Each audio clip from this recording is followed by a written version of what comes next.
Charles Blé Goudé, président du Congrès panafricain pour la justice et l'égalité des peuples, COJEP. Notre pays, la Côte d'Ivoire,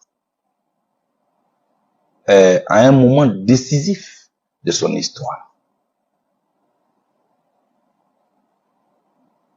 Parce que nous sommes dans une année électorale. Et comme je l'ai dit, l'élection présidentielle en Côte d'Ivoire s'apparente, finalement, on peut l'affirmer, sans risque de nous tromper, à une déclaration de guerre. Chaque fois qu'il y a une élection, la tension monte. En ce qui me concerne, je me suis engagé auprès de vous depuis mon retour de la Haye.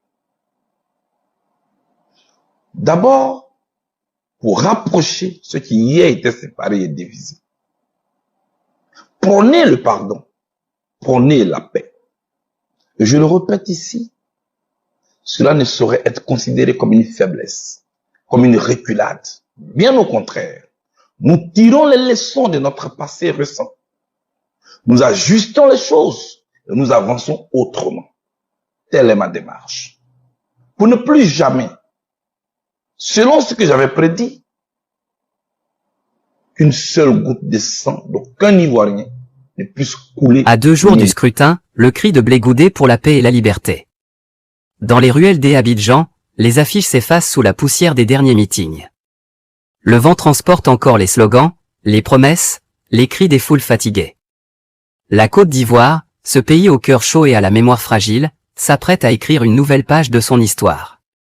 Et au milieu de ce silence qui précède les tempêtes électorales, une voix s'élève. Une voix qu'on croyait apaisée, rangée dans les archives de la réconciliation. Mais qui, à 2 jours du scrutin, revient rappeler une vérité simple. La démocratie ne se construit pas derrière les barreaux. Cette voix, c'est celle de Charles Blé Goudé, le président du COJEP. Un homme qui connaît le prix des mots, parce qu'il a lui-même payé celui de la prison. 2 jours avant les élections, le pays retient son souffle. Les marchés sont calmes, les quartiers se méfient, les cœurs battent au rythme de l'incertitude. Les souvenirs de 2010 ne sont pas loin. Et chaque coin de rue, chaque regard, semble murmurer. Pourvu que cette fois, la paix tienne jusqu'au bout. C'est dans cette atmosphère fragile que Charles Blé Goudé sort de sa réserve. Non pas pour parler de lui, ni pour rallumer les braises d'un passé douloureux. Mais pour parler de ceux qu'on oublie toujours. Les jeunes, les anonymes, les manifestants. Ceux qui, au nom d'une conviction, d'une colère ou d'un rêve, se sont retrouvés dans les geôles du pays. Il aurait pu se taire. Mais il a parlé. Avec des mots simples, des mots vrais, des mots de réconciliation.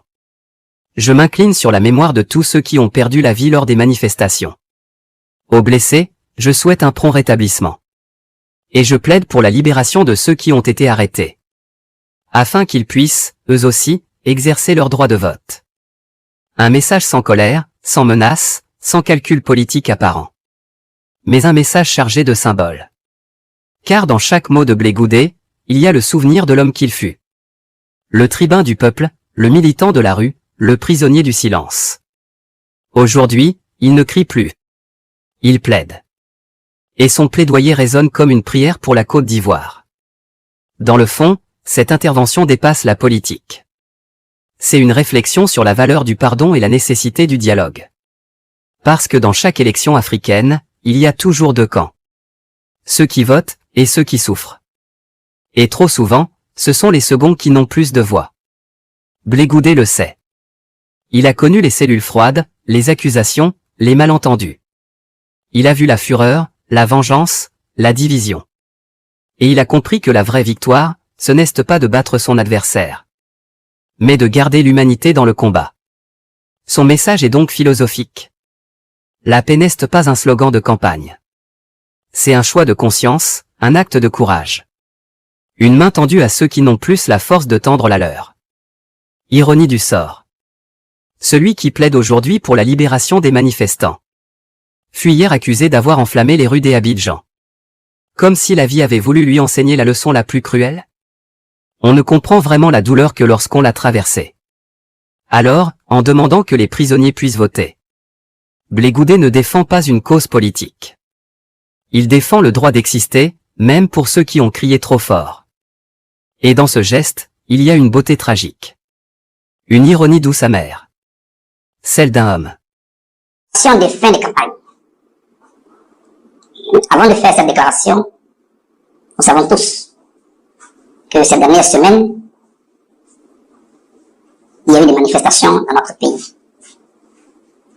Au cours de ces manifestations, il y a eu des morts. Des civils, mais aussi un gendarme. Un militant du projet. Ivoiriens mes sœurs, Ivoiriens mes frères. Alors que s'achève la campagne électorale, je voudrais, à mon nom personnel et au nom de la direction du projet, exprimer toute ma gratitude à celles et ceux qui ont porté haut les couleurs de notre parti en battant campagne au docteur Simone et Yves Gbagbo, selon la recommandation de notre convention qui s'est tenue à Yamoussoukro le 4 octobre dernier. Je pense à nos coordinations régionales, à nos bases locales, à nos équipes sur le terrain, qui sur l'ensemble du territoire national se sont déployées avec courage et détermination. Je pense aussi à ces volontaires, à ces militants et sympathisants qui, souvent dans des conditions très difficiles, ont donné d'eux-mêmes sans compter. Je pense surtout à mes sœurs et à mes frères ivoiriens qui partout nous ont réservé un accueil chaleureux au cours de la campagne. Grâce à vous, notre voix s'est fait entendre dans chaque ville, dans chaque village, dans chaque campement, dans chaque quartier de notre pays. Grâce à vous, le message du changement et de l'espoir incarné par Dr Simone et Yves Gbagbo a touché le cœur. Là où l'on a voulu mettre les Ivoiriens à genoux, nous nous sommes assignés l'impérieux devoir de les mettre debout. Au discours du désespoir, nous avons substitué l'espérance par notre engagement à écrire une nouvelle page de notre histoire commune. La campagne n'a certes pas été facile pour les raisons que vous connaissez. Mais vous êtes restés debout, unis, disciplinés, fidèles à votre engagement et à votre idéal d'une Côte d'Ivoire qui plie, mais n'iront jamais. Partout, dans toutes les localités que nous avons visitées, vous nous avez témoigné votre amour, votre traditionnelle hospitalité. Pour cela, je vous dis merci. Ensemble, restons convaincus que la voie des urnes est l'unique voie vers une alternance pacifique et démocratique.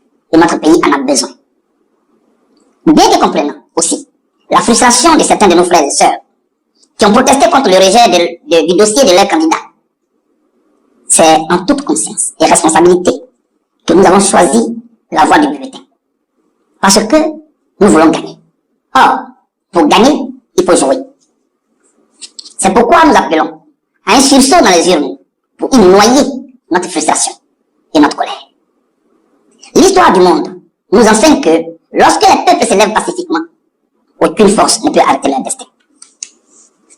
Avec le slogan « One man, one vote », c'est finalement par les urnes que le peuple d'Afrique du Sud a mis fin à l'apartheid et porté Nelson Mandela à la tête du pays. Tout récemment encore, c'est par les urnes que le peuple sénégalais, dans un élan de jeunesse et de courage, a imposé le changement. Ces exemples nous rappellent que le vote est plus fort que la balle de fusil. La violence, elle détruit. Mais le bulletin de vote, lui, il construit. Ivoiriens mes sœurs, Ivoiriens mes frères, dans quelques jours, chacun de nous aura entre ses mains une arme redoutable, c'est-à-dire son bulletin de vote, seul dans les rues, face à sa conscience et à ses aspirations. C'est le bulletin de vote qui vous donne le pouvoir de sanctionner la mauvaise gouvernance, de dire non à ce que vous considérez comme injustice, à ce que vous considérez comme exclusion. Mais vous permet aussi de dire oui à votre idéal, mais aussi de ne pas adouber la politique de l'actuel régime. Je m'adresse à vous, jeunes de Côte d'Ivoire, élèves, étudiants. Je m'adresse à vous, femmes de Côte d'Ivoire, femmes de courage, vaillantes bâtisseuses de notre nation.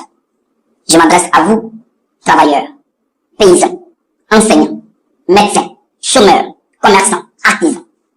Bref, je m'adresse à vous, Ivoiriens et Ivoiriens. Ne laissez personne décider à votre place. Le changement que vous espérez viendra de votre main dans l'urne, dans l'isoloir. L'alternance viendra de votre courage, de votre détermination à aller aux urnes.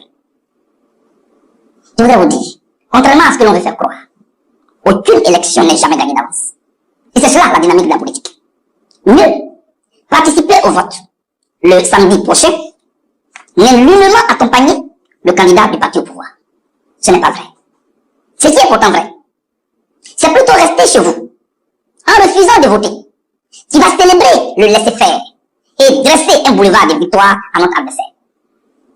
Autrement dit, ne pas retirer sa carte d'électeur, refuser de voter, c'est accompagner le candidat du régime actuel et lui assurer ce que j'appelle une victoire complice. Nous laissons chacun divergence et cette division au chapitre d'une contradiction secondaire. Parce que la principale, c'est le changement.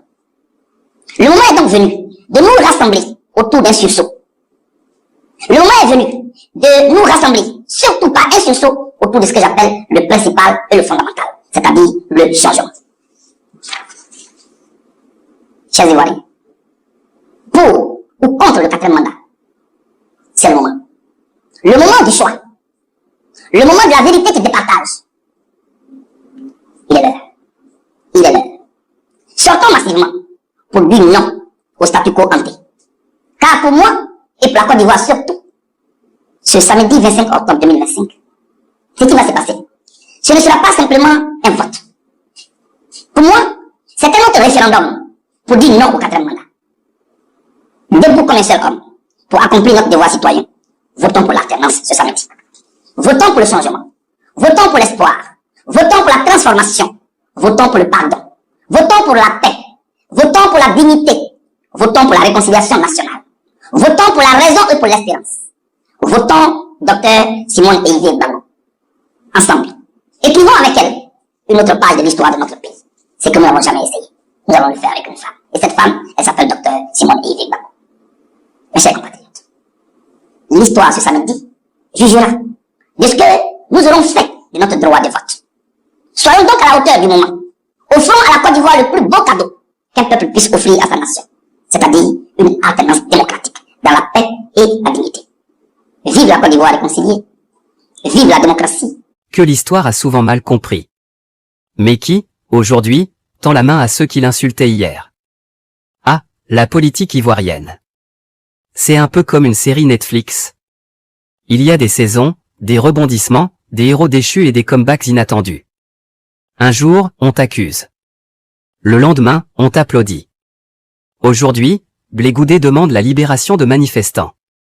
Demain, ce seront peut-être ces mêmes manifestants qui scanderont son nom.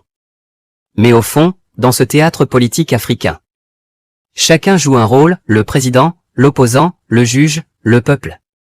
Et le rideau se ferme toujours sur la même question. Qui a vraiment gagné? Jeunesse ivoirienne, jeunesse africaine, écoute bien. Ce n'est pas parce qu'on t'arrête que ton rêve s'arrête. Ce n'est pas parce que tu es en prison que ton idée est morte. Et ce n'est pas parce que tu votes que tu deviens complice du système.